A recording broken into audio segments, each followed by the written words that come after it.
സ്വന്തം മാതാപിതാക്കളെ അന്വേഷിച്ചിറങ്ങിയ റിമി എന്ന അനാഥനായ ബാലന്റെ കഥയാണിത്. സ്വന്തം വളർത്തച്ഛൻ റിമി എന്ന ബാലനെ തെരുവിൽ പാട്ടുപാടുന്ന ഒരു വൃദ്ധന് വിൽക്കുകയാണ്. റിമി എന്ന ആ ബാലൻ പിന്നീടുള്ള അവൻ്റെ ജീവിതം ആ വൃദ്ധൻ്റെ കൂടെ തെരുവിൽ ഒരു പാട്ടുകാരനായിട്ട് തുടർന്നു. ഒരു അത്ഭുത ബാലനായിട്ടുള്ള റിമിക്ക് കൂട്ടായിട്ട് ലക്കി എന്ന കുരങ്ങനും ക്യാപ്പി എന്ന പട്ടിയും എപ്പോഴും കൂടെ നടക്കും. പക്ഷേ റിമി എന്ന ബാലൻ ഒരു സാധാരണ കുട്ടിയല്ല എന്ന് മനസ്സിലാക്കിയ അവിടെയുള്ള ചിലർ അവനെ കൈക്കലാക്കാൻ ശ്രമിക്കുകയാണ്. വിറ്റാലിസ് എന്ന ആ ഒരു വൃദ്ധൻ റിമിയെ അവരിൽ നിന്നെല്ലാം രക്ഷിക്കുകയാണ്. റിമി എന്ന ബാലൻ്റെയും വിറ്റാലിസ് എന്ന അവനെ നോക്കിയ വൃദ്ധൻ്റെയും സ്നേഹത്തിൻ്റെയും കരുതലിൻ്റെയും കഥ പറയുന്ന മൂവിയാണ് 2018 പുറത്തിറങ്ങിയ റിമി നോബഡീസ് ബോയ്.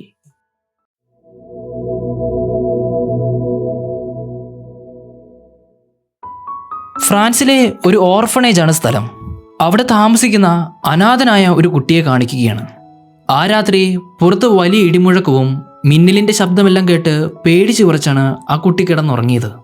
എന്നാൽ ഉറക്കത്തിനിടയിൽ ഇടിമുഴക്കത്തിൻ്റെ ശബ്ദമൊക്കെ കേട്ട് അവൻ ഞെട്ടി എഴുന്നേൽക്കുകയാണ്. ആ കുട്ടി എഴുന്നേറ്റ് അവിടെയുള്ള കിച്ചണിലേക്ക് ചെല്ലുന്നു. കിച്ചണിലെ ഫ്രിഡ്ജ് തുറന്ന് അതിനകത്ത് കേക്ക് കഴിക്കാൻ നോക്കി നിന്നപ്പോഴാണ് ഒരു പ്രായമായ മനുഷ്യൻ അവൻ്റെ പുറകെ വന്ന് നിന്നത്. പെട്ടെന്ന് അയാളെ കണ്ടപ്പോൾ ആ കുട്ടി ഒന്ന് പേടിച്ചു. എന്നാൽ ആ വൃദ്ധൻ ആ കുട്ടിയെയും കൂട്ടിക്കൊണ്ട് അവിടെയുള്ള ആ ലിവിംഗ് റൂമിൽ കൊണ്ടുപോയി ഇരുത്തുകയാണ്. പ്രായമായ ഈ വൃദ്ധൻ്റെ പേരാണ് റിമി. ആ വൃദ്ധൻ ആ കുട്ടിയെ സോഫയിലിരുത്തി അവന് ഒരു പഴയ കഥ പറഞ്ഞു കൊടുക്കുകയാണ്. ഫ്രാൻസിലെ ഷെവനോ എന്ന് പറയുന്ന ഒരു ഗ്രാമം, അവിടെയുള്ള ഒരു ചെറിയ വീട്ടിൽ താമസിക്കുന്ന ഒരു ബാലനാണ് റിമി. റിമി അവൻ്റെ അമ്മയുടെ കൂടെ ആ ഒരു ചെറിയ കുടിലിലാണ് താമസിക്കുന്നത്. ഗ്രാമപ്രദേശമായതുകൊണ്ട് തന്നെ കൃഷി ചെയ്തും മൃഗങ്ങളെയൊക്കെ വളർത്തിയാണ് അവർ ജീവിച്ചു പോകുന്നത്. റിമിക്ക് അവന് പ്രിയപ്പെട്ട റൊസെറ്റ് എന്ന പേരുള്ള ഒരു പശുവുണ്ട്. റിമിക്ക് അവൻ്റെ സമയം ചെലവഴിക്കുന്നത് ആ പശുവിൻ്റെ കൂടെയാണ്. റിമിക്ക് അത്രയും പ്രിയപ്പെട്ടതാണ് റൊസെറ്റ് എന്ന ആ പശു. റിമിയുടെ അച്ഛനായിട്ടുള്ള ജെറോം ആ ഗ്രാമത്തിന് കുറച്ച് അകലെയുള്ള പാരീസ് എന്ന നഗരത്തിൽ ഒരു ജോലി സ്ഥലത്ത് വർക്ക് ചെയ്യുകയാണ്. അതുകൊണ്ട് മാസത്തിലൊന്നൊക്കെ കുടുംബത്തെ കാണാനായിട്ട് ജെറോം ഗ്രാമത്തിലേക്ക് വരാറുള്ളൂ. അങ്ങനെയിരിക്കെയാണ് ജെറോം അവൻ്റെ വീട്ടിലേക്ക് ഒരു കത്ത് എഴുതുന്നത്. കത്ത് കിട്ടിയ ജെറോമിൻ്റെ ഭാര്യ ആ കത്ത് തുറന്ന് വായിച്ചപ്പോഴാണ് ഒരു കാര്യം മനസ്സിലായത്. ജോലി സ്ഥലത്ത് വെച്ച് ജെറോമിന് പറ്റിയ ചെറിയൊരു പിഴവിൽ അവിടെ ഒരു അപകടമുണ്ടായി.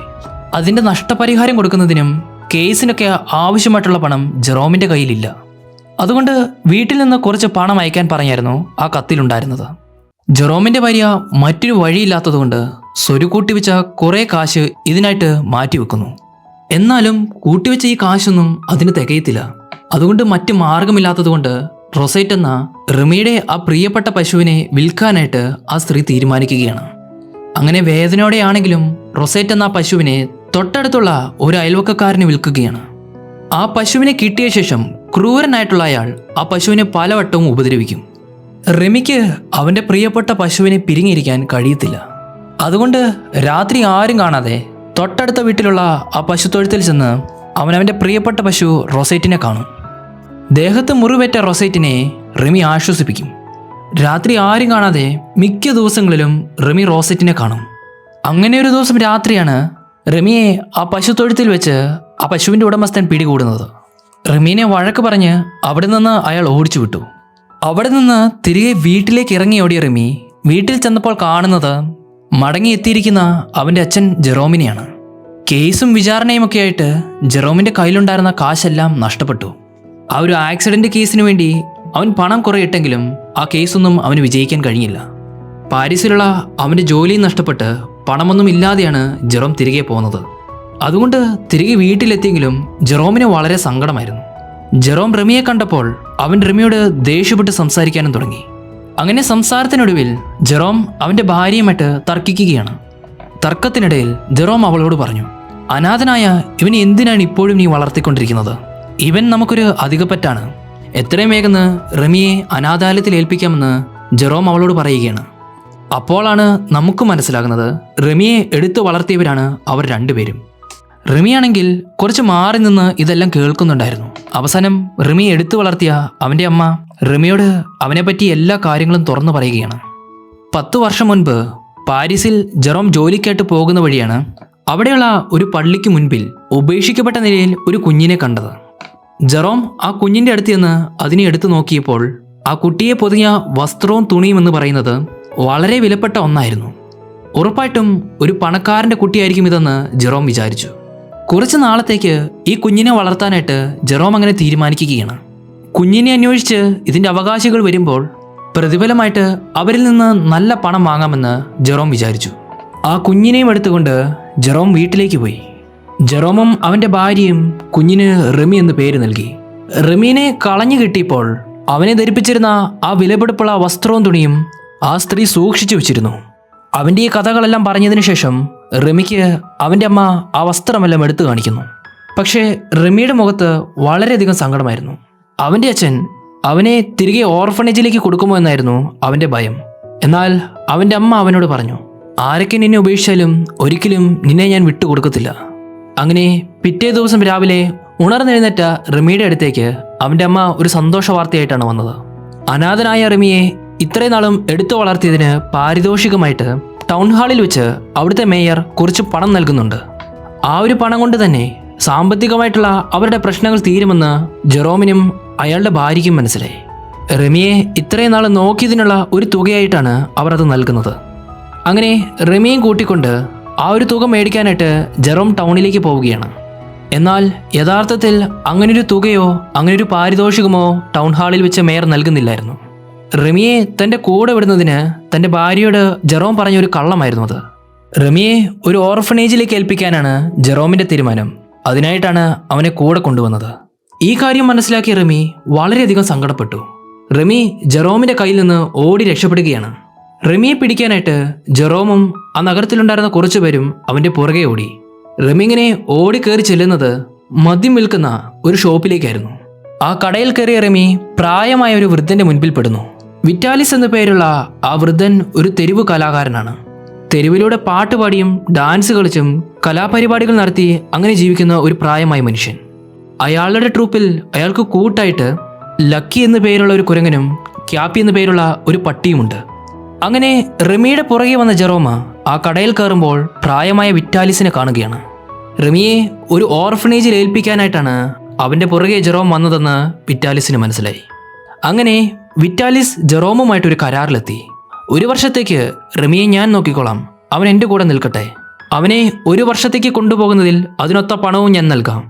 ജെറോമിന് കാശിന് ബുദ്ധിമുട്ടായതുകൊണ്ടും അവനത് ആവശ്യമായതുകൊണ്ടും ജെറോം ആ കരാർ സമ്മതിക്കുകയാണ്. അങ്ങനെ അവിടെ നിന്നെല്ലാം സീൻ കട്ടായി കഥ പറയുന്ന പ്രായമായ റെമിയെ കാണിക്കുകയാണ്. കഥ പറയുന്ന അവൻ്റെ അടുത്തേക്ക് കൂടുതൽ കുട്ടികൾ കഥ കേൾക്കാനായിട്ട് വരികയാണ്. അങ്ങനെ അവരെല്ലാവരെയും കൂടിയിരുത്തി പ്രായമായ റെമി പിന്നീടും കഥ തുടർന്നു. ജെറോമും റെമിയെ വളർത്തിയ അവൻ്റെ അമ്മയും റെമിയെ വിറ്റാലിസിന് കൈമാറുകയാണ്. റെമിയെ ഇത്രയും നാളും വളർത്തിയ അവൻ്റെ അമ്മയ്ക്ക് അവനെ വിട്ടകലാൻ തയ്യാറല്ലായിരുന്നു. എന്തു വില കൊടുത്തും അവനെ വിടാതിരിക്കാൻ ആ സ്ത്രീ ശ്രമിച്ചെങ്കിലും അവസാനം റെമിക്ക് വിറ്റാലിസിൻ്റെ കൂടെ പോകേണ്ടി വന്നു. വിറ്റാലിസ് റെമിയെയും കൂട്ടി ഫ്രാൻസിൻ്റെ നഗരങ്ങളിലേക്ക് ഇറങ്ങി. റെമിക്ക് ആവശ്യമായ എഴുത്തും വായനകളും അങ്ങനെ കുറേ കാര്യങ്ങൾ വിറ്റാലിസ് പഠിപ്പിച്ചു കൊടുത്തു. പ്രായമായ വിറ്റാലിസ് ഒരു പാവപ്പെട്ട നല്ല മനുഷ്യനായിരുന്നു. റെമിക്ക് തൻ്റെ വളർത്തച്ഛൻ ജെറോമിനേക്കാളും കൂടുതൽ സൗഹൃദം തോന്നിയത് വിറ്റാലിസ് എന്ന ആ പ്രായമായ മനുഷ്യനോടാണ്. അയാൾ അവന് പാട്ട് പാടാൻ പഠിപ്പിക്കുകയും വായിക്കാനും എഴുതാനായിട്ടും ഒക്കെ പഠിപ്പിച്ചു കൊടുത്തു. എഴുതാൻ പഠിച്ച റെമി അവൻ കത്തുകൾ എഴുതി അവനെ വളർത്തിയിരുന്ന അവൻ്റെ അമ്മയ്ക്ക് കത്തുകൾ എഴുതി. തെരുവുകളിൽ അവൻ്റെ ജീവിതവും അവൻ്റെ കാഴ്ചകളും ഒക്കെയായിരുന്നു ആ കത്തിൽ അവൻ എഴുതിയിരുന്നത്. അങ്ങനെ മുൻപോട്ടുള്ള ദിവസങ്ങളിൽ റെമിയും വിറ്റാലിസും അവരുടെ കൂടെയുള്ള മൃഗങ്ങളെല്ലാം കൂടെ തെരുവിൽ നാടകങ്ങളും തെരുവിൽ പരിപാടികളുമായിട്ട് ജീവിച്ചു. ഫ്രാൻസിലെ ചില പ്രമാണികളുടെ മുൻപിൽ അവർ അവരുടെ പരിപാടികൾ നടത്തി. അവിടെ ഉണ്ടായിരുന്ന ഏറെക്കുറെ ആൾക്കാർക്കും അത് ഇഷ്ടപ്പെട്ടു. അങ്ങനെ ഇരിക്കെയാണ് ഫ്രാൻസിലെ ഒരു ധനികന്റെ മകളുടെ ബർത്ത്ഡേക്ക് പരിപാടി അവതരിപ്പിക്കുന്നതിന് വേണ്ടി ഒരു ഇൻവിറ്റേഷൻ അവർക്ക് ലഭിച്ചത്. ഒരു ചെറിയ ബോട്ടിൽ അല്പം ആർഭാടമായിട്ടുള്ള ഒരു ബർത്ത്ഡേ ആഘോഷമായിരുന്നു. ലീസ എന്ന കാലു വയ്യാത്ത ഒരു ചെറിയ പെൺകുട്ടിയുടെ ബർത്ത്ഡേ ആയിരുന്നു. കാലിന് സ്വാധീനമില്ലാത്ത ലീസ എന്ന പെൺകുട്ടി വീൽ ചെയറിലാണ് സഞ്ചരിക്കുന്നത്. അങ്ങനെ വിറ്റാലിസും റെമിയും അവൻ്റെ ആ ഒരു ട്രൂപ്പും ആ ചെറിയ ബോട്ടിൽ അവരുടെ ഷോ അവതരിപ്പിക്കുകയാണ്. റെമി ആകട്ടെ ലീസ എന്ന പെൺകുട്ടിയുമായിട്ട് വളരെ നന്നായിട്ട് അടുത്തു. റെമിയുമായിട്ടുള്ള സൗഹൃദത്തിൽ ലീസ എന്ന പെൺകുട്ടിക്ക് വളരെയധികം സന്തോഷം തോന്നി. ലീസയുടെ അമ്മയാകട്ടെ അവരുടെ ആ ഒരു സൗഹൃദം ശ്രദ്ധിക്കുന്നുണ്ടായിരുന്നു. ഒറ്റയ്ക്കായിരുന്ന ലീസയ്ക്ക് കളിക്കാൻ കൂട്ടുകിട്ടിയത് കണ്ട് അവളുടെ അമ്മ സന്തോഷിച്ചു. എന്നാൽ ഒരു ദിവസം വിറ്റാലിസിനെ ഫ്രാൻസിലെ പോലീസ് അറസ്റ്റ് ചെയ്തു. മൃഗങ്ങളെ ഉപയോഗിച്ച് തെരുവിൽ പരിപാടി അവതരിപ്പിച്ചതാണ് അവനെതിരെ വന്ന കേസ്. കാരണം തെരുവിൽ മൃഗങ്ങളെ ഉപയോഗിച്ച് പരിപാടികൾ അവതരിപ്പിക്കുന്നത് ആ ഒരു നാട്ടിൽ കുറ്റകൃത്യമായിരുന്നു. അങ്ങനെ വിറ്റാലിസിനെ പോലീസ് ജയിലിലിടുകയാണ്. വിറ്റാലിസ് ജയിലിലായിരുന്ന സമയം റിമി താമസിച്ചത് ലിസയുടെ കൂടെയായിരുന്നു. ലിസയ്ക്ക് കൂട്ടായിട്ടും അവളുടെ കൂടെ കളിക്കാനും അവൾക്ക് സപ്പോർട്ട് ചെയ്യാനുമായിട്ട് റിമി അവളുടെ കൂടെ ഉണ്ടായിരുന്നു. അങ്ങനെ പതിയെ പതിയെ അവർ തമ്മിലുള്ള സൗഹൃദവും വളർന്നു. ഒരു ദിവസം റിമി അവൻ്റെ ആ പഴയ കഥ ലിസയോട് പറഞ്ഞു കൊടുത്തു. കുഞ്ഞായിരുന്നപ്പോൾ ഒരു പള്ളിയുടെ മുൻപിൽ വെച്ച് അവനെ കളഞ്ഞു കിട്ടിയതാണെന്നും കളഞ്ഞു കിട്ടിയപ്പോൾ അവനെ പൊതിങ്ങിയിരുന്ന ആ ഒരു ബ്ലാങ്കറ്റും വില കൂടിയ ആ ഒരു തുണിയും റിമി ലീസയെ കാണിച്ചു കൊടുക്കുകയാണ്. അങ്ങനെ കുറേ ദിവസങ്ങൾക്ക് ശേഷം വിറ്റാലിസ് ജയിൽ മോചിതനായി. വിറ്റാലിസിനെ അകലെ വെച്ചതിനെ കണ്ടപ്പോൾ റിമി അയാളുടെ അടുത്തേക്ക് ഓടിച്ചെന്ന് അയാളെ കെട്ടിപ്പിടിച്ചു. ആ ദിവസം തന്നെ ലീസയുടെ അമ്മ വിറ്റാലിസിനെ ഭക്ഷണം കഴിക്കാനായിട്ട് ക്ഷണിച്ചു. വിറ്റാലിസ് ഭക്ഷണം കഴിക്കുന്നതിനിടയിൽ ലീസയുടെ അമ്മ അയാളോട് ഒരു കാര്യം ചോദിച്ചു. ഇനിയുള്ള കാലം റിമി ഞങ്ങളുടെ കൂടെ ജീവിച്ചോട്ടെ. ലീസയ്ക്ക് കൂട്ടായിട്ട് അവളുടെ കളിക്കൂട്ടുകാരനായിട്ട് റിമി ഇനിയുള്ള കാലം ഇവിടെ ജീവിക്കട്ടെ. ആ ഒരു സ്ത്രീയുടെ ആ ചോദ്യത്തിന് കൃത്യമായ ഉത്തരം പറയാൻ വിറ്റാലിസിന് സാധിച്ചില്ല. കാരണം റിമി ഇവിടെ ജീവിക്കുകയാണെങ്കിൽ അവന് സുരക്ഷിതമായിട്ടുള്ളൊരു ജീവിതം കിട്ടുമെന്നും അവൻ വളരാൻ ഈ സ്ഥലമാണ് നല്ലതെന്നെല്ലാം അദ്ദേഹത്തിന് നന്നായിട്ടറിയാം. പക്ഷേ അദ്ദേഹത്തിൻ്റെ ആഗ്രഹം എന്തെന്നാൽ റിമിയെ കൂടുതൽ ലോകം കാണിക്കാനും അവൻ കാണാത്ത കുറേയേറെ കാര്യങ്ങൾ അവന് കാണിച്ചു കൊടുക്കണമെന്നും വിറ്റാലിസിന് ആഗ്രഹമുണ്ട്. എന്തായാലും റിമിക്ക് ഇഷ്ടമുള്ള ആളുടെ കൂടെ നിൽക്കട്ടെ എന്ന് വിറ്റാലിസ് ആ സ്ത്രീയോട് പറഞ്ഞു. അങ്ങനെ റിമി തിരഞ്ഞെടുത്തത് വിറ്റാലിസിൻ്റെ കൂടെ ജീവിക്കാനാണ്. റിമിയുടെ ആ ഒരു തീരുമാനം ലിസയെ വളരെയധികം സങ്കടപ്പെടുത്തി. അവളെ വിട്ടുപോകുന്നതിൽ റിമിക്കും സങ്കടമുണ്ടായിരുന്നു. അവസാനം പോകുന്നതിന് മുമ്പ് റിമി ലിസയോട് പറഞ്ഞു, ഉറപ്പായിട്ടും ഒരിക്കൽ നിന്റെ അരികിലേക്ക് ഞാൻ തിരിച്ചു വരും. അങ്ങനെ ലിസയോട് യാത്ര പറഞ്ഞ് അവർ രണ്ടുപേരും അവിടെ നിന്ന് ഇറങ്ങിപ്പോരുകയാണ്. പിന്നീടുള്ള ദിവസങ്ങളിൽ റിമിയും വിറ്റാലിസും കുറേയേറെ സ്ഥലങ്ങൾ ചുറ്റി സഞ്ചരിച്ചു. അവരുടെ ട്രൂപ്പിൻ്റെ കൂടെ പല നഗരങ്ങളിൽ ഡാൻസ് കളിച്ചും പാട്ടുപാടിയും പരിപാടികളെല്ലാം അവതരിപ്പിച്ചു. അങ്ങനെ യാത്ര ചെയ്യുന്നതിനിടയിലാണ് ഒരു ദിവസം രാത്രി കുറേ ചെന്നായ്ക്കൾ അവരെ ആക്രമിക്കുന്നത്. ആ ഒരു ആക്രമണത്തിൽ ലക്കി എന്ന അവരുടെ കുരങ്ങിന് സാരമായിട്ട് പരിക്കേറ്റു. പക്ഷേ എങ്ങനെയൊക്കെയോ അവർ ചെന്നായ്ക്കളിൽ നിന്നെല്ലാം രക്ഷപ്പെട്ട് അവിടെ ഉണ്ടായിരുന്ന ഒരു തകർന്ന വീട്ടിൽ കയറി ഒളിക്കുകയാണ്. തൊട്ടടുത്ത ദിവസം പരിക്കേറ്റ ലക്കിയും കൂട്ടിക്കൊണ്ട് വിറ്റാലിസ് ഒരു ഡോക്ടറെ കാണിച്ചു. ലക്കിയുടെ അവസ്ഥയാണെങ്കിൽ വളരെയധികം മോശമായിരുന്നു. അതിൻ്റെ കൂടെ തന്നെ വിറ്റാലിസിനെ പരിശോധിച്ചപ്പോൾ അദ്ദേഹത്തിന് ട്യൂബർകുലോസിസ് എന്ന രോഗം പിടിപെട്ടെന്ന് ഡോക്ടർ അദ്ദേഹത്തോട് പറഞ്ഞു. അവരുടെ ആ യാത്രയിലുടനീളം വിറ്റാലിസ് ചോര ഛർദ്ദിച്ചിരുന്നു. അതിൻ്റെ കാരണവും ഈ രോഗം തന്നെയാണ്. എന്നാൽ വിറ്റാലിസിൻ്റെ ഈ രോഗത്തെപ്പറ്റി അയാൾ റിമിയോട് പറഞ്ഞില്ല. റിമിക്ക് വിഷമമാകാതിരിക്കാൻ വേണ്ടി അദ്ദേഹം അത് മറച്ചുവെച്ചു. അവർ ഇപ്പോൾ താമസിക്കുന്ന ആ ഒരു മുറിയുടെ വാടകയ്ക്കും ലക്കി എന്ന കുരങ്ങിൻ്റെ ചികിത്സയ്ക്കുമായിട്ട് അവർക്ക് കുറച്ച് പണം അത്യാവശ്യമാണ്. അവരുടെ കയ്യിലുണ്ടായിരുന്ന പണമെല്ലാം തീർന്നുപോയി. അതുകൊണ്ട് വൈകിട്ടൊരു പരിപാടി അവതരിപ്പിക്കാനായിട്ട് വിറ്റാലിസ് തീരുമാനിക്കുകയാണ്. ആ ദിവസം വൈകിട്ട് അവിടെയുള്ള ഒരു വലിയ ഹോട്ടലിൽ വിറ്റാലിസും റിമിയും ഒരു പരിപാടി അവതരിപ്പിച്ചു. അവിടെ കൂടിയിരുന്ന സമ്പന്നരായിട്ടുള്ള ആൾക്കാരുടെ മുൻപിൽ വെച്ച് വിറ്റാലിസ് ഇത്ര നാളും പുറത്തെടുക്കാതിരുന്ന അയാളുടെ കയ്യിലുണ്ടായിരുന്ന ആ വയലിൻ എടുത്ത് അയാൾ അവിടെ പെർഫോം ചെയ്തു.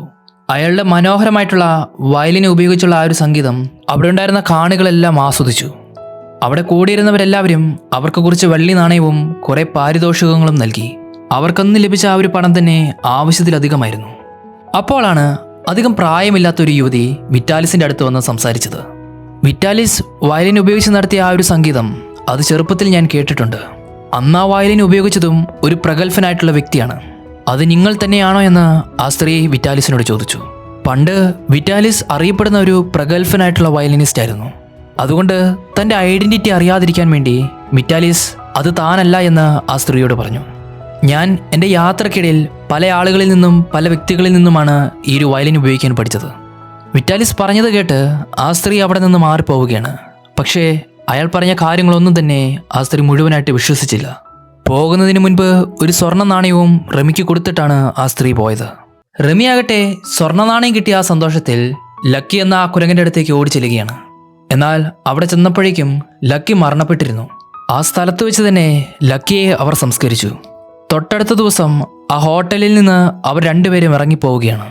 ഇറങ്ങാൻ നേരത്താണ് ഹോട്ടലിലെ റിസപ്ഷനിലുണ്ടായിരുന്ന ആൾ റമിക്ക് വന്ന ഒരു കത്ത് അവന് നൽകിയത്. ലീസ എന്ന പെൺകുട്ടി റമിക്ക് അയച്ച ഒരു കത്തായിരുന്നു അത്. റമി ആ ഒരു കത്ത് തുറന്നു വായിച്ചു. റമി ലീസയുടെ വീട്ടിൽ വെച്ചിരിക്കുന്ന അവൻ്റെ ആ ബ്ലാങ്കറ്റിൻ്റെ സഹായത്തോടു കൂടെ ലീസയുടെ അമ്മ റിമിയുടെ പേരൻസിനെ തിരിച്ചറിഞ്ഞു എന്നായിരുന്നു ആ കത്തിലുണ്ടായിരുന്നത്. ലണ്ടനിലെ ചില ധനികരായിട്ടുള്ള ആൾക്കാരാണ് ആ തരത്തിലുള്ള തുണിയും ബ്ലാങ്കറ്റും ഉപയോഗിക്കുന്നത്. അതുകൊണ്ട് ആ ഒരു തുണിയുടെ സഹായത്തോടെ റിമിയുടെ പേരൻസിനെ കണ്ടുപിടിക്കുന്നതിനായിട്ട് ലീസ പലർക്കും കത്തയച്ചു. അങ്ങനെയാണ് ലണ്ടനിലെ ബാരിസ്റ്ററായിട്ടുള്ള ജെയിംസ് മില്ലിഗൻ ആ ഒരു തുണിയും ആ ഒരു ബ്ലാങ്കറ്റും തിരിച്ചറിഞ്ഞത്. റിമിയുടെ പേരൻസിനെ ഉടൻ തന്നെ കണ്ടുപിടിക്കാനാകുമെന്ന് ജെയിംസ് മില്ലിഗൻ മറുപടിയായിട്ട് കത്തയച്ചു. ഈ ഒരു കാര്യങ്ങളെല്ലാം കത്തിലൂടെ വായിച്ച റിമി വളരെയധികം സന്തോഷിച്ചു. ഉടൻ തന്നെ തൻ്റെ മാതാപിതാക്കളെ തിരിച്ചു കിട്ടുമെന്നുള്ള സന്തോഷത്തിലായിരുന്നു റിമി. അങ്ങനെ റിമിയും വിറ്റാലിസും ജെയിംസ് മില്ലിഗനെ തേടി ലണ്ടനിലേക്ക് യാത്ര തിരിക്കുകയാണ്. ലണ്ടനിൽ ചെന്ന അവർ ബാരിസ്റ്ററായിട്ടുള്ള ജെയിംസ് മില്ലിഗനെ കണ്ടുമുട്ടുകയാണ്. ജെയിംസ് ആ ഒരു ബ്ലാങ്കറ്റും തുണിയും പരിശോധിച്ചതിന് ശേഷം അയാൾ ഉറപ്പുവരുത്തി റിമി തന്നെയാണ് അവർ തേടുന്ന ആ ഒരു കളഞ്ഞുപോയ കുഞ്ഞെന്ന്. അദ്ദേഹം റിമിയെപ്പറ്റി അവനോട് തുറന്നു പറഞ്ഞു. ലണ്ടനിലെ ധനികരായിട്ടുള്ള ഡോർസൽ ഫാമിലിയിൽ നിന്ന് കളഞ്ഞുപോയ ഒരു കുട്ടിയാണ് റിമി.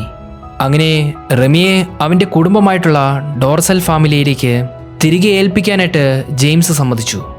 ജെയിംസ് വിറ്റാലിസിനെയും റിമിയും കൂട്ടി ഒരു കുതിരവണ്ടിയിൽ ഡോർസൽ ഫാമിലിയിലേക്ക് ചെല്ലുകയാണ്. അവിടെ ചെന്നപ്പോൾ ആദ്യമായിട്ട് വർഷങ്ങൾക്ക് ശേഷം റിമി അവൻ്റെ അച്ഛനെയും അവൻ്റെ അമ്മയും കാണുകയാണ്. മിസ്റ്റർ ഡോർസലും മിസ്സിസ് ഡോർസലും. ഇത്രയും നാളും അവരുടെ മകൻ റിമിയെ നോക്കി വളർത്തിയതിന് വിറ്റാലിസിനോട് അവർ നന്ദി പറഞ്ഞു. വിറ്റാലിസ് അങ്ങനെ മടങ്ങിപ്പോകുന്നതിന് മുൻപ് ഡോർസൽ ഫാമിലിയുടെ കൂടെ ഇരുന്ന് ഭക്ഷണം കഴിക്കുകയാണ്. അപ്പോഴായിരുന്നു മിസ്സിസ് ഡോർസൽ റിമിയെ നഷ്ടപ്പെട്ട ആ ദിവസത്തെ കഥ വിറ്റാലിസിനോട് പറഞ്ഞത്. മിസ്റ്റർ ഡോർസലിനോട് പകരം വീട്ടാനായിട്ട് അദ്ദേഹത്തിന് പരിചയമുണ്ടായിരുന്ന ഒരു സ്ത്രീ നടത്തിയ പ്രതികാരമായിരുന്നു ഇത്. ഉറങ്ങിക്കൊണ്ടിരുന്ന ആ കുഞ്ഞ് റിമീനെ തട്ടിക്കൊണ്ടുപോയി ദൂരെ ഉണ്ടായിരുന്ന ഒരു പള്ളിയുടെ മുൻപിൽ ഉപേക്ഷിക്കുകയായിരുന്നു ആ സ്ത്രീ. മിസ്സിസ് ഡോർസൽ പറഞ്ഞ ഈ കാര്യം കേട്ടപ്പോൾ വിറ്റാലിസ് സംശയത്തോടെ ഒരു കാര്യം ചോദിച്ചു. റിമിയുടെ വളർത്തച്ഛൻ ജെറോം പക്ഷേ എന്നോട് പറഞ്ഞത് റിമിയെ പള്ളിയുടെ മുൻപിൽ വെച്ച് കളഞ്ഞു കിട്ടുമ്പോൾ ഒരു പ്രായമായ മനുഷ്യൻ റിമിയെ ഉപേക്ഷിച്ചിട്ട് പോകുന്നതാണ് കണ്ടത്. അവിടെ ഇങ്ങനൊരു സ്ത്രീയെ പറ്റിയൊന്നും അദ്ദേഹം വിവരിച്ചില്ലെന്ന് വിറ്റാലിസ് മിസ്സിസ് ഡോർസലിനോട് പറഞ്ഞു. എന്നാൽ അതിന് മറുപടി പറഞ്ഞത് ജെയിംസ് ആയിരുന്നു. ഒരുപക്ഷെ അയാൾ ആ സ്ത്രീയുടെ സഹായിയായിരിക്കും എന്നതായിരുന്നു ജെയിംസിന്റെ മറുപടി. ഏതായാലും വിറ്റാലിസ് റിമിയെ ഡോർസൽ ഫാമിലിക്ക് ഏൽപ്പിക്കുകയാണ്. പോകുന്നതിന് മുൻപ് അദ്ദേഹം റിമിയോട് യാത്ര പറഞ്ഞു. റിമി കരഞ്ഞുകൊണ്ട് വിറ്റാലിസിനെ കെട്ടിപ്പിടിച്ചു. മടങ്ങിപ്പോകുന്നതിന് മുൻപ് ജെയിംസ് ഒരു കവറിൽ കുറച്ച് പണം വിറ്റാലിസിന് നൽകി. ഇത്രയും നാളും റിമിയെ സുരക്ഷിതമായിട്ട് സൂക്ഷിച്ചതിനുള്ള പ്രതിഫലമായിട്ടായിരുന്നു ആ പണം. ഏതായാലും വിറ്റാലിസ് അങ്ങനെ ആ ഒരു കുതിരവണ്ടിയിൽ കയറി മടങ്ങിപ്പോകുന്നത് റിമി നോക്കി നിന്നു. ശേഷം അവൻ്റെ വീട്ടിലേക്ക് ഓടിക്കയറി അവൻ്റെ മുറിയിൽ കയറി ആ ബെഡിൽ കിടന്ന് കരയുകയായിരുന്നു. കാരണം വിറ്റാലിസ് അത്രയും പ്രിയപ്പെട്ട ഒരാളായിരുന്നു റിമിക്ക്. അങ്ങനെ ആ ദിവസം രാത്രി റിമി അവൻ്റെ പുതിയ വീട്ടിൽ കിടന്നുറങ്ങിയപ്പോൾ മുകളിൽ നിന്ന് കുറച്ച് വെള്ളം ഇറ്റിറ്റ് വീഴുന്നത് അവൻ ശ്രദ്ധിച്ചു. തുറന്നിരിക്കുന്ന ആ ഒരു ഭാഗം എന്തായിരിക്കുമെന്ന് അന്വേഷിക്കാനായിട്ട് അവൻ അവൻ്റെ മുറിക്ക് വെളിയിലേക്ക് ഇറങ്ങുകയാണ്.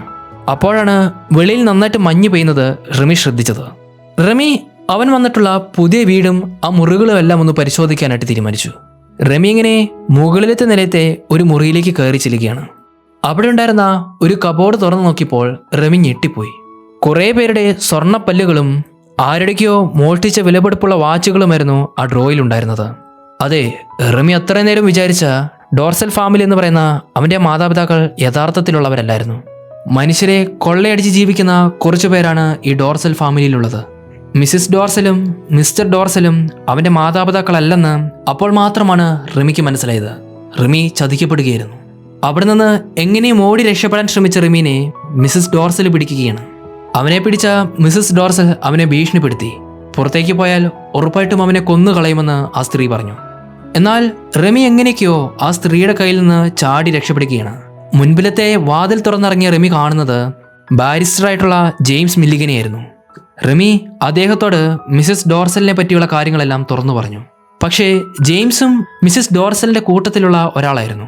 ജെയിംസ് അതുകൊണ്ട് റിമിയെ പിടിച്ചുകൊണ്ട് പിന്നീടും മിസ്സിസ് ഡോർസലിനെ ഏൽപ്പിക്കുകയാണ്. ജെയിംസും അവൻ്റെ കൂട്ടാളികളും ആ വീടിന് വെളിയിൽ തന്നെ നിന്നു. മിസ്സിസ് ഡോർസൽ റിമിയെ ബലമായിട്ട് അകത്തേക്ക് കൊണ്ടുപോയി അവിടെ ഒരു കസേരയിലിരുത്തി. ശേഷം മിസ്സിസ് ഡോർസൽ അവളുടെ ഭർത്താവ് മിസ്റ്റർ ഡോർസലിനോട് റിമിയുടെ തലക്കടിച്ച് അവനെ കൊന്നുകളയാനായിട്ട് പറഞ്ഞു. അവിടെ ഉണ്ടായിരുന്ന ഒരു വസ്തു ഉപയോഗിച്ച് റിമിയുടെ തലക്കടിക്കാൻ അയാൾ കൈ ഓങ്ങിയപ്പോഴാണ് വിറ്റാലിസും അയാളുടെ പട്ടി ക്യാപ്പിയും അവിടേക്ക് കയറി വന്നത്. ക്യാപ്പി എന്ന പട്ടി അവിടെ ഉണ്ടായിരുന്ന അവരുടെ സഹായിയെ കടിച്ചു കയറി. വിറ്റാലിസ് ആകട്ടെ മിസ്റ്റർ ഡോർസലിനെയും കൈകാര്യം ചെയ്തു. മിസ്റ്റർ ഡോർസലിന്റെ കഴുത്തിന് പിടിച്ച് ഒരു മേശയിൽ ചേർത്ത് വെച്ച് വിറ്റാലിസ് അയാളുടെ എല്ലാ കാര്യങ്ങളും ചോദിച്ചു. അങ്ങനെ അയാൾ എല്ലാ സത്യങ്ങളും വിറ്റാലിസിനോട് തുറന്നു പറയുകയാണ്. റമീനെ കൊല്ലാനായിട്ട് പറഞ്ഞേൽപ്പിച്ചത് മറ്റാരുമല്ല, അവിടെ വെളിയിൽ നിൽക്കുന്ന ജെയിംസ് മില്ലിഗൻ എന്ന ആ ബാരിസ്റ്ററാണ്. യഥാർത്ഥത്തിൽ അയാൾ റമിയുടെ ബന്ധത്തിലുള്ള ഒരു അങ്കിളാണ്. റമിയുടെ അച്ഛൻ മരിച്ചതിന് ശേഷം അയാളുടെ സ്വത്തും സമ്പത്തുമെല്ലാം പാരമ്പര്യമായിട്ട് ജെയിംസ് മില്ലിഗന് തന്നെ അത് കിട്ടി. അപ്പോഴായിരുന്നു റമി എന്ന ഈ സ്വത്തിൻ്റെ എല്ലാം അവകാശി ജീവിച്ചിരിക്കുന്നുണ്ടെന്ന് ഒരു കത്ത് മുഖേന അയാൾ അറിയാനിടയായത്. അയാളുടെ ആ ഒരു സ്വത്തും സമ്പത്തും നഷ്ടപ്പെടാതിരിക്കാൻ വേണ്ടി റമീനെ കൊന്നുകളയാനായിട്ട് ഞങ്ങളോട് പറഞ്ഞതും ജെയിംസ് ആണ്. ഇതാദ്യമായിട്ടൊന്നുമല്ല അയാൾ ഈ പ്രവൃത്തി ചെയ്യുന്നത്. റമി ചെറുതായിരുന്നപ്പോൾ റമീനെ കൊന്നുകളയാനായിട്ട് ഡോർസലിനോട് ജെയിംസ് പറഞ്ഞിരുന്നു. അന്ന് ചെറുതായിരുന്ന റമിയെ കൊന്നുകളയാൻ മനസ്സ് തോന്നാത്ത ഡോർസൽ അവിടെ ഉണ്ടായിരുന്ന ഒരു പള്ളിയുടെ വാതിക്കൽ ഉപേക്ഷിക്കുകയായിരുന്നു. അതെ, ആ കുഞ്ഞു റമിയെ ഉപേക്ഷിച്ചത് മിസ്റ്റർ ഡോർസലായിരുന്നു. ഡോർസലിന്റെ കഴുത്തിന് പിടിച്ച് വിറ്റാലിസ് ഒരു കാര്യം കൂടി അയാളോട് ചോദിച്ചു. റമിയുടെ യഥാർത്ഥ മാതാപിതാക്കൾ എവിടെയാണ്? ഡോർസൽ അതിനു മറുപടിയായിട്ട് റമിയുടെ യഥാർത്ഥ അമ്മയുടെ പേര് പറഞ്ഞു കൊടുത്തു. അവർ എവിടെയാണ് താമസിക്കുന്നതെന്നും എല്ലാ വിവരങ്ങളും ഡോർസൽ പറഞ്ഞു. അങ്ങനെ ആ വീട്ടിൽ നിന്ന് വിറ്റാലിസ് റമിയെയും കൂട്ടി വെളിയിലേക്ക് ഇറങ്ങി. റമിയുടെ അമ്മയെ അന്വേഷിച്ചായിരുന്നു അവർ മുൻപോട്ട് നീങ്ങിയത്. പക്ഷേ യാത്രക്കിടയിലും അവർക്ക് വലിയ പ്രതിസന്ധി നേരിടേണ്ടി വന്നു.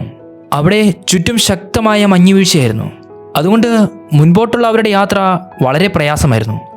യാത്രക്കിടയിൽ റമിക്ക് വളരെയധികം ക്ഷീണം തോന്നുകയും അവന് പനി പിടിക്കുകയും ചെയ്തു. എന്നാൽ ക്ഷീണിതനായ റമിയെ വിറ്റാലിസ് അയാളുടെ കയ്യിലെടുത്ത് മുൻപോട്ടേക്ക് നീങ്ങി. അവരുടെ കൂടെ ക്യാപ്പി എന്ന നായയുമുണ്ട്. അങ്ങനെ നടന്ന് കുറച്ച് കഴിഞ്ഞപ്പോഴാണ് കുറച്ചകലെ ഒരു കുടിൽ അവർ കണ്ടത്. ആ മഞ്ഞിൽ നിന്ന് രക്ഷപ്പെടാനായിട്ട് വിറ്റാലിസ് റമിയെയും കൂട്ടി ആ ഒരു ഷെഡിനകത്തേക്ക് കയറി. റമിയെ ആ തണുപ്പിൽ നിന്നെല്ലാം സുരക്ഷിതനാക്കി വിറ്റാലിസ് ചേർത്ത് പിടിച്ചു. എന്നാൽ വിറ്റാലിസിനും അയാളുടെ ആരോഗ്യം നഷ്ടപ്പെടുകയായിരുന്നു. അയാൾക്ക് ട്യൂബർകുലോസിസ് എന്ന രോഗമുള്ളത് കൊണ്ട് തന്നെ അയാൾ പെട്ടെന്ന് തന്നെ ക്ഷീണിതനായി. കുറച്ച് സമയങ്ങൾ കഴിഞ്ഞ് റമി കണ്ണു തുറന്ന് നോക്കിയപ്പോൾ വിറ്റാലിസ് കണ്ണടച്ചിരിക്കുകയാണ്. വിറ്റാലിസിനെ റമി എഴുന്നേൽപ്പിക്കാൻ ശ്രമിച്ചെങ്കിലും വിറ്റാലിസ് കണ്ണു തുറന്നില്ല. അങ്ങനെ അവിടെ വെച്ച് വിറ്റാലിസ് മരണപ്പെടുകയാണ്. റമിയുടെ മാസ്റ്ററും അവൻ്റെ ഉറ്റ സുഹൃത്തുമായ വിറ്റാലിസ് മരണപ്പെട്ടത് മൂലം റമി അവിടെ ഇരുന്ന് പൊട്ടിക്കരഞ്ഞു. റമിയുടെ കരച്ചിൽ കേട്ടാണ് പുറത്തുണ്ടായിരുന്ന കുറച്ച് സെക്യൂരിറ്റി ഗാർഡ്സ് അവൻ്റെ അടുത്തേക്ക് വന്നത്. അവർ അങ്ങനെ റമിയെ അവിടെ നിന്ന് രക്ഷപ്പെടുത്തുന്നു. പിറ്റേ ദിവസം രാവിലെ റമി കണ്ണു തുറന്നു നോക്കിയപ്പോൾ വലിയൊരു വീട്ടിലായിരുന്നു. അവൻ്റെ തൊട്ടടുത്ത് ആ കട്ടിലിൽ ഒരു സ്ത്രീയും ഇരിപ്പുണ്ടായിരുന്നു. കണ്ണു തുറന്നു നോക്കിയ റമിയോട് ആ സ്ത്രീ സംസാരിച്ചു. റമിയെ ഇവിടെ കൊണ്ടുവന്നത് ആ സെക്യൂരിറ്റി ഗാർഡ്സ് ആണെന്നും റമിയുടെ കൂടെ ഉണ്ടായിരുന്ന മാസ്റ്റർ ഇന്നലെ രാത്രി തന്നെ മരണപ്പെട്ടെന്നും ആ സ്ത്രീ അവനോട് പറഞ്ഞു. തൻ്റെ മാസ്റ്റർ മരണപ്പെട്ട കാര്യം അറിഞ്ഞ് റമി പിന്നീടും ആ കട്ടിലിൽ കിടന്ന് കരഞ്ഞു. ക്ലാര എന്നു പേരുള്ള ആ സ്ത്രീ ആ നാട്ടിലെ തന്നെ അറിയപ്പെടുന്ന ഒരു ധനികയാണ്. റമിക്ക് ആവശ്യമായ സൗകര്യങ്ങളെല്ലാം സെർവൻസിനോട് പറഞ്ഞ് ഏൽപ്പിച്ചതിന് ശേഷം ക്ലാര അവിടെയുള്ള ഹാളിലേക്ക് ചെന്നു. ആ ഹാളിൽ ക്ലാരയെ വെയിറ്റ് ചെയ്ത് ജെയിംസ് മില്ലിഗൻ ഇരിക്കുന്നുണ്ടായിരുന്നു. വിറ്റാലിസും റമിയും അവൻ്റെ അമ്മയെ അന്വേഷിച്ച് ഇവിടേക്കാണ് വരുന്നതെന്ന് ജെയിംസ് മില്ലിഗൻ മനസ്സിലാക്കിയിരുന്നു. അങ്ങനെ അവിടെയെത്തിയ ജെയിംസ് മില്ലിഗൻ റമിയെ തിരികെ കിട്ടാനായിട്ട് ക്ലാരയോട് സംസാരിച്ചു. എന്നാൽ റമിക്ക് അവൻ്റെ ആരോഗ്യം തിരികെ കിട്ടിയതിനു ശേഷം മാത്രം അവനെ കൂടെ വിടത്തുള്ളെന്ന് ക്ലാര അയാളോട് പറഞ്ഞു.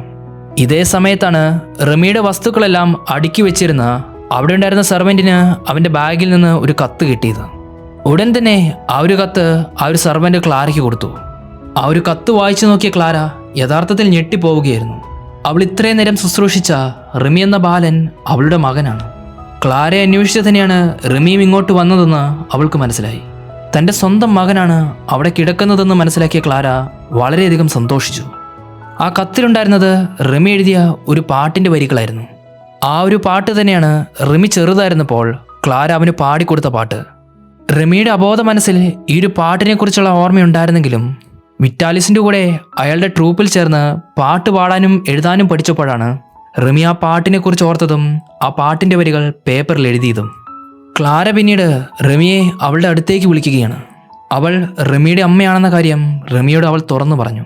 റമി ഇത്രയും നാളും തേടിക്കൊണ്ടിരുന്ന അവൻ്റെ അമ്മയെ കിട്ടിയ സന്തോഷത്തിലാണ് റമി ഇപ്പോൾ. അങ്ങനെ റമി അവൻ്റെ അമ്മ ക്ലാരയുമായിട്ട് ഒന്നിക്കുകയാണ്. അതിൻ്റെ കൂടെ തന്നെ ജെയിംസ് മില്ലിഗൻ എന്ന ആ ക്രൂരനെ പറ്റിയും റമി ക്ലാരയോട് തുറന്നു പറഞ്ഞു. അങ്ങനെ അവിടെ നിന്നെല്ലാം സീൻ കട്ടായി കഥ പറയുന്ന പ്രായമായ റമിയെ കാണിക്കുകയാണ്. കഥയെല്ലാം പറഞ്ഞു കഴിഞ്ഞപ്പോൾ കഥ കേട്ടിരുന്ന അവൻ്റെ ചുറ്റും കൂടിയിരുന്ന കുട്ടികൾ ജെയിംസ് മില്ലിഗന് എന്തു പറ്റിയെന്ന് ചോദിച്ചു. പ്രായമായ റമി അതിന് മറുപടി പറഞ്ഞു. ജെയിംസ് മില്ലിഗനെ പിന്നീട് പോലീസ് അറസ്റ്റ് ചെയ്യുകയും അയാൾ ചെയ്ത കുറ്റത്തിനെല്ലാം പോലീസ് തടവിലാക്കുകയും അയാളെ ഇംഗ്ലണ്ടിൽ നിന്ന് പറഞ്ഞു വിടുകയും ചെയ്തു. അതെല്ലാം കഴിഞ്ഞ് റെമിയുടെ മാസ്റ്ററായ മരണപ്പെട്ട വിറ്റാലിസിന് അദ്ദേഹം അർഹിക്കുന്ന രീതിയിൽ അദ്ദേഹത്തെ സംസ്കരിക്കുകയും ചെയ്തു. നാളുകൾക്ക് ശേഷം റെമി അവനെ എടുത്തു വളർത്തിയ അവൻ്റെ അമ്മേനെ കാണാനും ചെന്നു. റെമിയുടെ വളർത്തച്ഛൻ ജെറോം പക്ഷേ മരണപ്പെട്ടിരുന്നു. റെമിയും അവൻ്റെ വളർത്തമ്മയും ചേർന്ന് തുടങ്ങിയതാണ് ഈ ഒരു ഓർഫനേജ്. അവൻ്റെ കൂടെ ഇരുന്ന ആ കുട്ടികളെല്ലാം താമസിക്കുന്നതും പഠിക്കുന്നതും ഈ ഒരു ഓർഫനേജിലാണ്. കഥയുടെ അവസാനം റെമിക്ക് നഷ്ടപ്പെട്ടതെല്ലാം തിരിച്ചു കിട്ടി. റെമിയുടെ കളിക്കൂട്ടുകാരിയായിട്ടുള്ള ലീസേനെയും അവന് തിരിച്ചു കിട്ടുകയായിരുന്നു. അവർ അങ്ങനെ വിവാഹം കഴിച്ചതിന് ശേഷം അവർ ഒരുമിച്ച് ജീവിക്കാൻ തുടങ്ങി. പ്രായമായ റെമിയെയും ലീസയും കാണിച്ചാണ് ഈ കഥ ഇവിടെ അവസാനിക്കുന്നത്.